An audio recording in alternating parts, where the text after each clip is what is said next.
Si vous êtes étudiant ou alors si vous êtes chercheur professionnel de la santé, vous avez certainement eu à mener une présentation, un exposé de classe ou alors un travail de recherche. Et dans l'un ou l'autre des cas, vous êtes généralement amené à faire ce qu'on appelle une revue de la littérature. C'est une activité qui va consister à rechercher les publications scientifiques qui ont été faites sur Internet afin de pouvoir vous en inspirer pour pouvoir faire votre travail de recherche. Dans cette vidéo, je vais vous présenter 10 plateformes dans lesquelles vous pouvez faire votre revue de la littérature, dans lesquelles vous pouvez rechercher les publications scientifiques, des articles scientifiques, des livres aisément, et ainsi ce sera beaucoup plus facile pour vous de mener à bien votre revue de la littérature. Alors, je vous invite, si vous êtes nouveau sur cette chaîne, à vous abonner pour ne rien manquer à chaque fois qu'on publie une nouvelle vidéo. Dans cette chaîne, on parle de santé publique, on parle des thématiques de santé, de l'actualité sanitaire et on donne également des techniques aux étudiants, aux chercheurs, ceux qui sont impliqués dans la santé publique pour que ce soit beaucoup plus facile pour vous dans vos activités quotidiennes.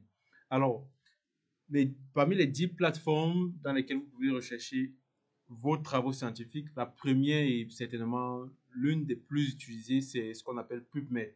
Alors PubMed, c'est très utilisé en santé publique. Med, généralement pour dire médecine. Ça contient les publications qui proviennent des journaux scientifiques, des livres en ligne. Et c'est beaucoup plus relié aux publications scientifiques qui concernent la médecine, la biologie et les thématiques de santé publique.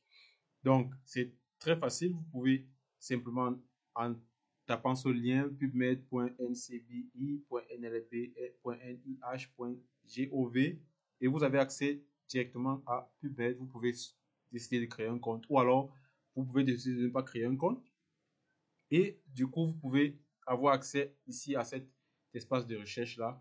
Et vous pouvez décider de taper n'importe quel mot-clé, dépendamment de ce que vous recherchez. Et vous avez également la possibilité de faire une recherche beaucoup plus avancée en cliquant là on appelle Advanced.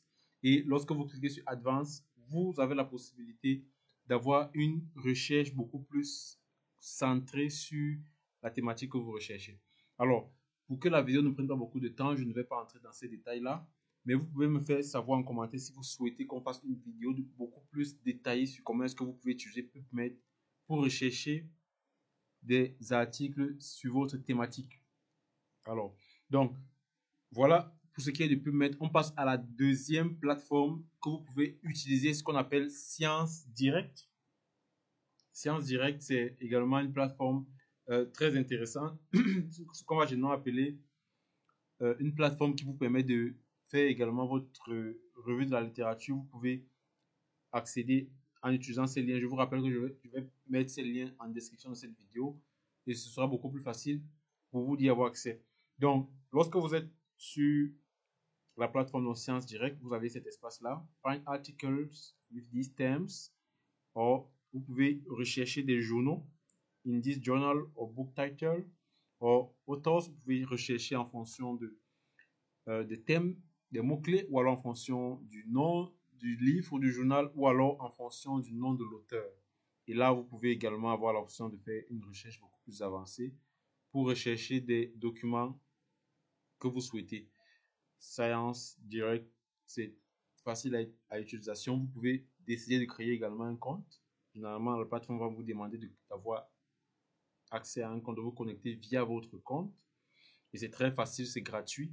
Et vous pourrez avoir accès aux documentations gratuitement. Alors, la troisième plateforme, c'est ce qu'on appelle Google Scholar. C'est vraiment la plus connue des étudiants en médecine et en santé publique des chercheurs. Google Scholar, c'est une extension, voilà, c'est une plateforme qui dérive en fait de Google.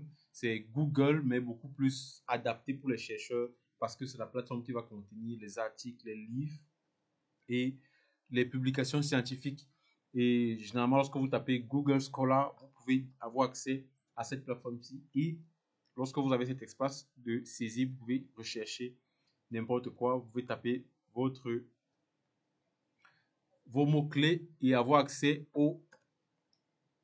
à ce que vous recherchez. C'est-à-dire, si je retape par exemple ici paludisme, allez, je valide la recherche.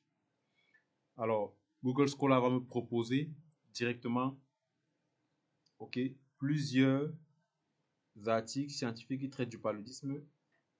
Certainement, il y en a des milliers d'articles qui traitent du paludisme, étant donné que le paludisme, c'est une thématique qui a déjà beaucoup été étudiée.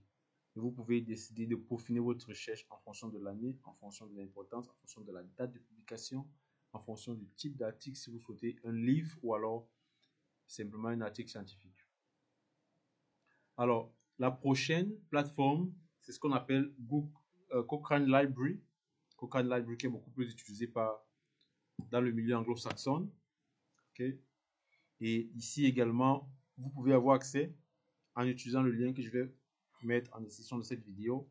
Et vous avez accès directement à cette plateforme-ci et vous pouvez directement venir là pour rechercher en tapant votre mot-clé et vous avez accès directement à la recherche. Vous pouvez avoir accès aux publications scientifiques.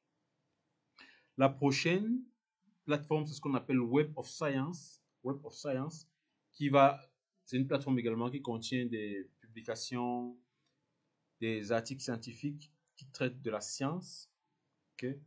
Qui traitent de la science et il y a plusieurs articles, il y a plusieurs livres qui sont publiés là et vous pouvez vous enregistrer de manière gratuite et avoir accès directement aux publications.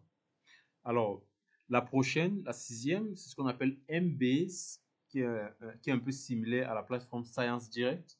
Là également, vous pouvez avoir accès à vous enregistrer, c'est-à-dire créer un compte. Et lorsque vous avez créé un compte, vous pouvez rechercher des articles ou alors des livres. Alors, la prochaine plateforme, c'est ce qu'on appelle Medline. Medline, qui est beaucoup utilisé par les étudiants en médecine et pas que. Et c'est très facile également pour rechercher vos travaux scientifiques là-dessus. Lorsque vous êtes dans la plateforme, vous pouvez utiliser cet espace pour rechercher, pour saisir vos mots-clés. Et vous cliquez sur Submit et vous avez accès directement aux publications scientifiques. C'est très simple à utilisation. Alors, la huitième plateforme, c'est ce qu'on appelle DSTOR. DSTOR, que vous pouvez accéder en utilisant le lien que je vais vous mettre en description de la vidéo. Et lorsque vous êtes dans la plateforme ici, vous avez plusieurs possibilités de saisir les mots-clés là, ou alors de faire une recherche beaucoup plus avancée, comme on l'a vu dans PubMed. Et là, vous pouvez avoir accès directement aux travaux scientifiques, rechercher les versions PDF, que ce soit des thématiques de santé publique, de médecine, de biologie, des livres ou alors des journaux, des images. Très facile à l'utilisation. Okay. On va passer à l'avant-dernière plateforme qu'on appelle PLOS ONE, qui est une plateforme qui contient également des publications scientifiques qui traitent de la médecine, de la santé en général, de la biologie. Et voilà, c'est très facile parce que vous pouvez simplement revenir là et saisir vos mots-clés par le 10. Et là, vous pouvez avoir accès directement aux publications scientifiques. Ok. Et là, en tapant par le 10, je vais taper le mot en français. Certainement, les propositions ne vont pas être très importantes parce que j'ai tapé le mot en français.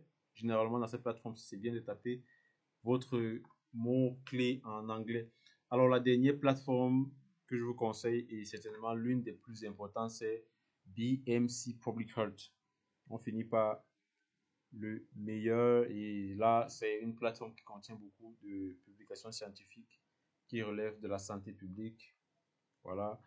Et là, vous pouvez avoir accès aux publications scientifiques de santé publique. Et c'est très utilisé par les spécialistes de santé publique. Plusieurs publications, sinon la majorité des publications de santé publique, d'épidémiologie, d'économie de la santé et sciences environnementales sont publiées là. Et vous pouvez avoir accès. N'oubliez pas que je vais vous donner les liens dans la description de cette vidéo. Vous pouvez utilisez ces liens pour facilement vous rendre dans ces sites-là. Et n'oubliez pas, c'est important pour vous, si vous faites santé publique, d'apprendre l'anglais parce que les meilleurs travaux scientifiques sont faits en anglais. Et c'est important pour vous de pouvoir lire, de comprendre l'anglais. Alors, j'espère que cette vidéo vous aura plu. Dites-moi quelle est la plateforme que vous utilisez déjà, si vous utilisez une plateforme, ou alors quelle est la plateforme qui vous semble la plus intéressante. Nous, on se revoit pour une prochaine vidéo. Sentez-vous bien.